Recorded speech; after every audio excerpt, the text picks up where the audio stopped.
Hello guys! Hello Scorpio! Welcome dito sa aking channel. Kapalaran 888 Scorpio. Alamin natin kung anong messages, vibration, gabay energy para sa lahat. This is general reading, so pwede kang makaresonate. Gamitin mo ang iyong intuition sa panonood. Okay, Scorpio. Scorpio. Okay, first card natin sa Scorpio ay number 41, it's number 5. Convey your meaning. Reflect on the way you communicate with others and with yourself. Be sure to express your thoughts and feelings from your heart and with respect and sincerity.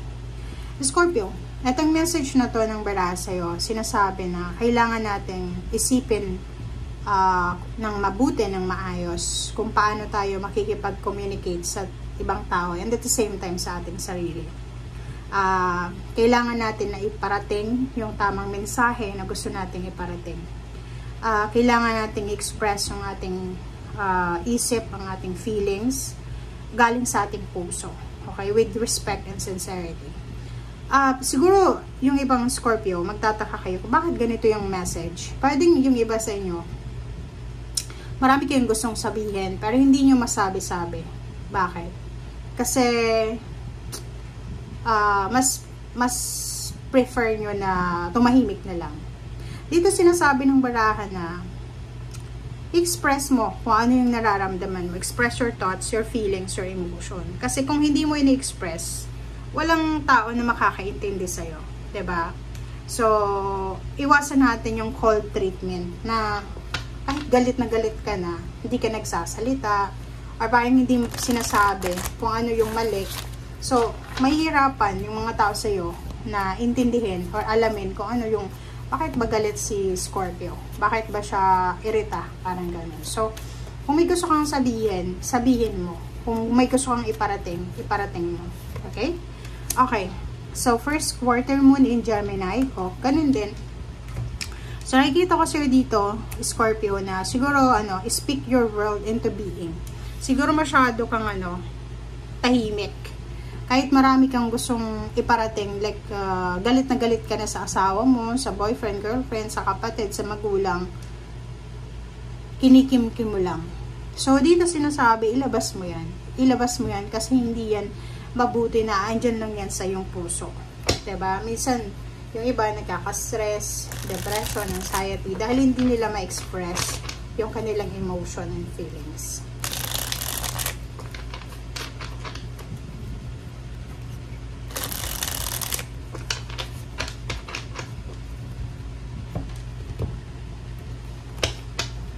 Okay. First two cards natin is Knight of Wheels and Seven of Wands. Dito Scorpio, sinasabi ng bara sa'yo na meron ditong Knight of Wheels. Ang Knight of Wheels is incoming siya, financial offer. So, ibig sabihin, maging attentive ka. Yung parang maging mapagmatsyag, maging aware tayo, maging attentive tayo sa mga financial blessings na posibleng dumating sa atin. Like for example, may trabaho ka, pero may mga tao na gusto kang, 'di ba, paunlarin sa kung ano man ang craft mo. May mga tao na pwedeng mag-o-offer sa'yo ng trabaho, pwedeng business, pwedeng investment.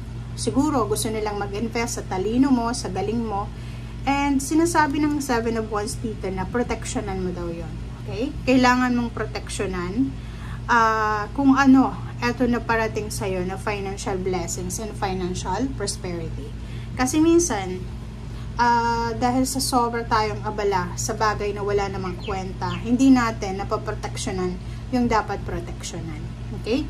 Or if you have a job, 'di ba? May job ka, may business ka, or ano man tong pinagkakakitaan mo sa ngayon, protect it. Okay?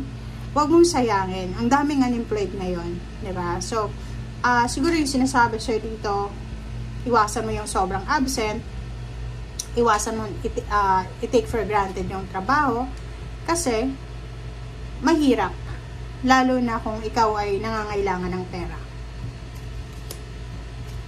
Okay, nako.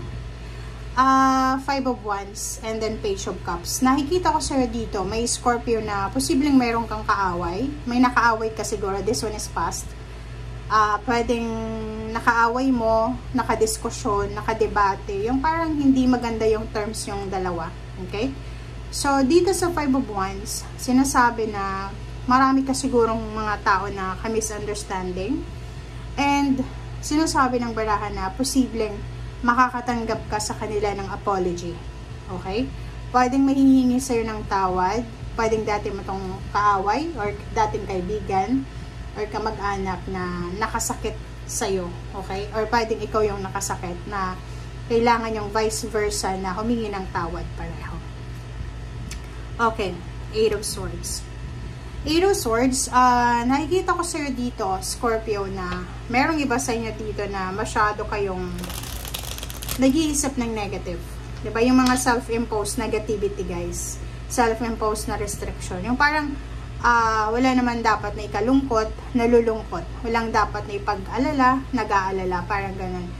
Yung iba, relationship, sobrang selos, sobrang pag-aalala. Kung, like for example, may magugustuhan yung isa, ganyan ganito.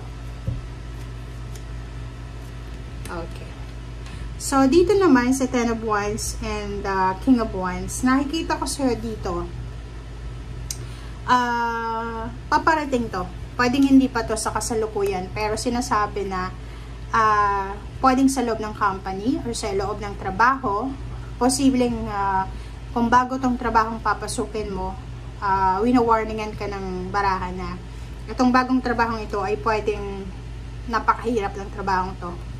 Pwedeng sobra-sobrang nakakapagod yung trabahong ito. So, it's a warning from you na sinasabi na may incoming na paparating siya na araw sa buhay mo na sobra kang magiging abala. Yung parang kahit pagligo mo, mabilis ka nang kailangan maligo kasi kailangan magmadali para sa trabaho. Parang ganun. So, nakikita ko sa'yo dito, pwedeng madagdagan ang mga obligations mo, duties and responsibilities sa mga ginagawa mo sa loob ng trabaho.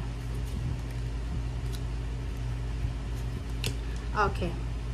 So, dito naman, sinasabi ng baraha sa'yo na Queen of Swords and then the Tower.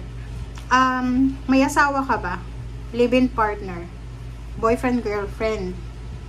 Lalo sa may mga asawa. Meron dito na sorry pero pwedeng sa iba makaresonate, pero sa iba pwedeng hindi. Meron ditong may asawa, meron siyang commitment. Gusto niya nang makipaghiwalay, gusto niya nang makipag-split or makipag-break. Magdahan-dahan ka sa desisyon na to. Kasi yung freedom na gusto mong gawin, yung happy and peaceful na buhay na gusto mo, ay posibleng makaapekto sa mga tao. Yung iniisip mo ngayon na freedom, emotional freedom or financial freedom, posibleng mag-result siya sa pagkawasak ng foundation mo. Yung foundation natin, depende yan. Pwedeng trabaho, pwedeng love life, pwedeng pamilya, pwedeng pangarap sa buhay. Okay. Three of Wheels. Diba? So, mag-iingat tayo, Scorpio. Mag-iingat ka sa pakikipag-commit. Lalo kung may asawa ka na. Ingat ka sa third party. Ingat ka sa mga tao na pwedeng tawag dyan. Yung mga taong pwedeng i-tempt ka sa hindi maganda. Especially if you're married. Kahit nga, ano lang, boyfriend, girlfriend. Iwasan natin yung third party, guys. Okay? Dito din, sinasabi ng barahan na mag-iingat ka sa mga pinaplanong collaboration, partnership, or pakikipag-tandem sa isang tao. Okay? So, kung kilala mo na siya, siguro, hindi ka na mag-iingat. Pero kung bago pa lang ito, kasi parang nakikita ko siya dito, merong ino-offer sa'yo na emotional freedom. Napapaligiran ka ng temptation, Scorpio. Maraming nagkakagusto sa'yo, lalaki ka man o babae, or LGBT ka, maraming nagkakagusto sa'yo. So, as much as possible, sa panahon ngayon, guys, ang bilis ng karma. Kung gusto mong hindi ma-experience itong The Tower, kasi yung The Tower, sabihin na natin, is a transformation eh. It's a downfall na pwedeng mag-transform yung buhay mo. Magda-downfall siya kung meron tayong nagawa, 'di ba, yung karma, sa bad karma. Tapos, after nun, magbabago yung takbo ng buhay. Okay? Thank you guys for watching. Bye!